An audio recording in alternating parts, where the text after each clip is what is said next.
Financial algebra. We have a lesson that isn't a lot of math. It's mostly statistics. And so your homework is going to look a little different. It's just going to be on paper. So I've included some vocabulary, but it's all in the book. So this is on market research.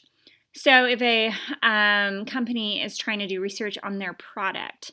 So a couple words. Sample is a subset of a population, right? They often don't survey everybody or sample every single person. They take a small number of people. Focus group is a sample of the population used to evaluate a product.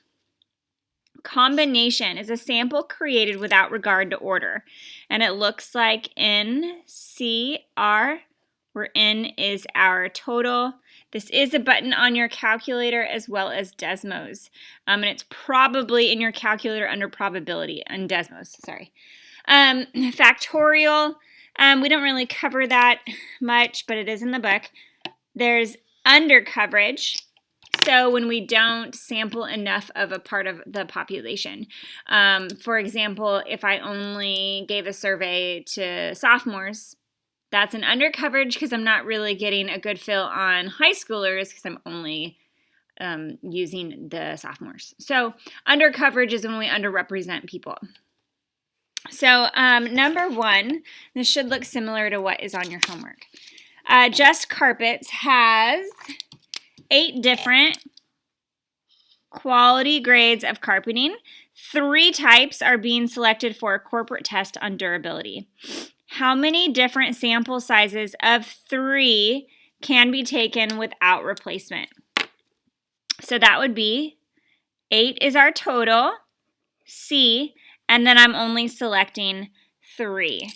So using my calculator, I enter 8 first, and then I go to probability, and then I go to combination, 3, and I get 56.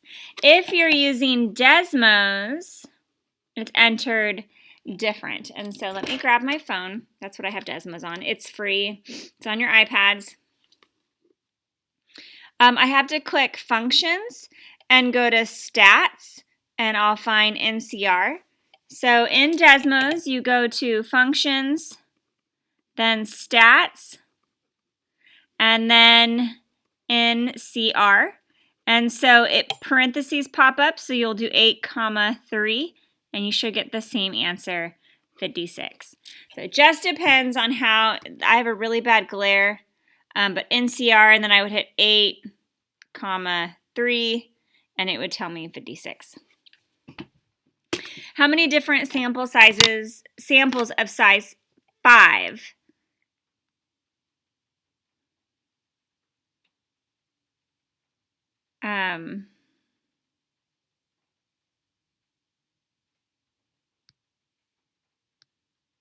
So I have 8 total, and I'm choosing how many groups of 5. So again, in my calculator, it's 8, probability 5, and that's also 56. But you could have also used Desmos, which would be NCR and then 8, 5. Either way, you should get 56. So number 2, the Smithtown Highway Department is doing a survey on potholes and road conditions. They send a survey to registered voters. Explain why this technique is poor due to undercoverage. Well, not everyone is registered to vote. So they're not getting a good feel for what everyone thinks if only those who registered to vote are being asked. Number 3. So another vocabulary word that comes up is called non-response. And a non-response is when someone's asked to do a survey or a trial but doesn't comply with the requirements. So in this one, as a part of a quality control test on tennis rackets, Xander has to use a racket for 60 minutes each day for a month. He skips days, sometimes he doesn't do the entire 60 minutes, sometimes he plays for more. Is this an example of undercoverage or non-response? This is an example of non-response. because he doesn't comply or follow the requirements.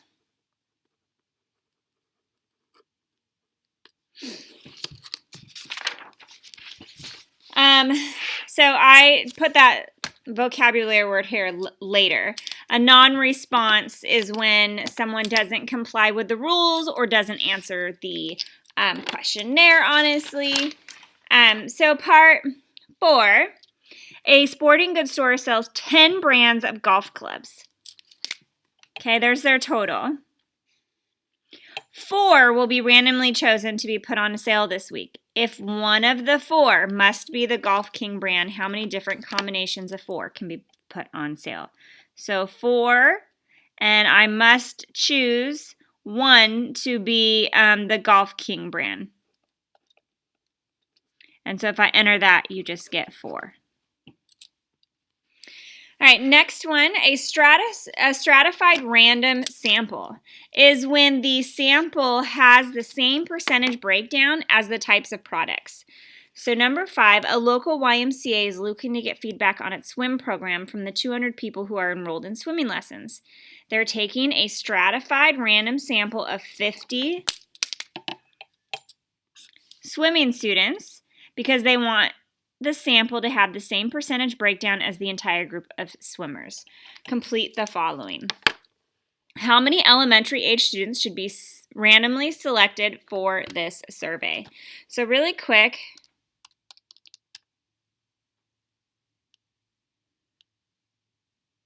um, 20% so for elementary times they're only selecting 50.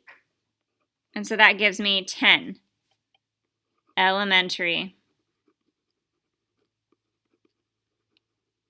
students.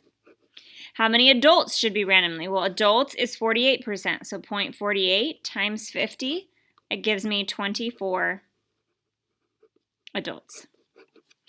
If the YMCA had taken a simple random sample, and that's when you don't match up the percents, would it have been possible to have the sample be comprised solely of elementary students? So if they had not based it on percentage, still, 20% of 200, right? There's a total of 200. If 20% are elementary students, it means there's only 40%. There's only 40 elementary students. So the answer is no, because all 50 can't be elementary students because you only have 40 of them in total. All right, next, I'm going to skip number 6 because that is not covered in your homework. Number 7. The economics department of a local college is looking to determine the banking knowledge of their graduating seniors. Professor Kloffer has a class of seniors and agrees to give the survey there. Explain why the survey is biased. Well, this is biased because macroeconomics is the study of economics. They're going to have more, these students will have more, these students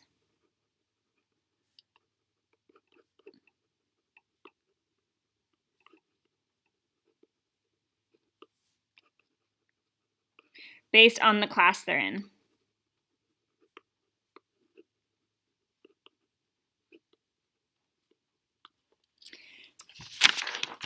Next one. So there is something called a convenient sample, and that means that someone just gives a sample because it's easy for them. It's whoever they are already near. So the Ticket to Road bookstore is planning to analyze the spending habits of college students. A professor of freshman physics volunteers to have his class take the survey. What type of sample is this? This is a convenient sample because it just happens to be his class. It's really easy. Can you give a disadvantage of surveying this way? Only freshmen are taking it. So because only freshmen are taking it, this is an example of under coverage, because not all college are being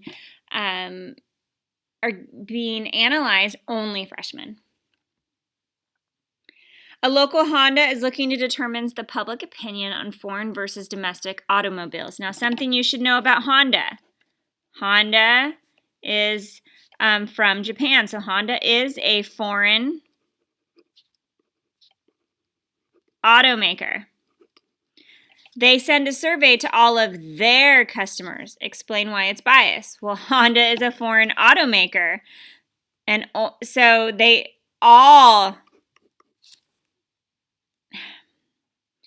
should be giving a survey to people that they should be giving to both their customers and non-customers.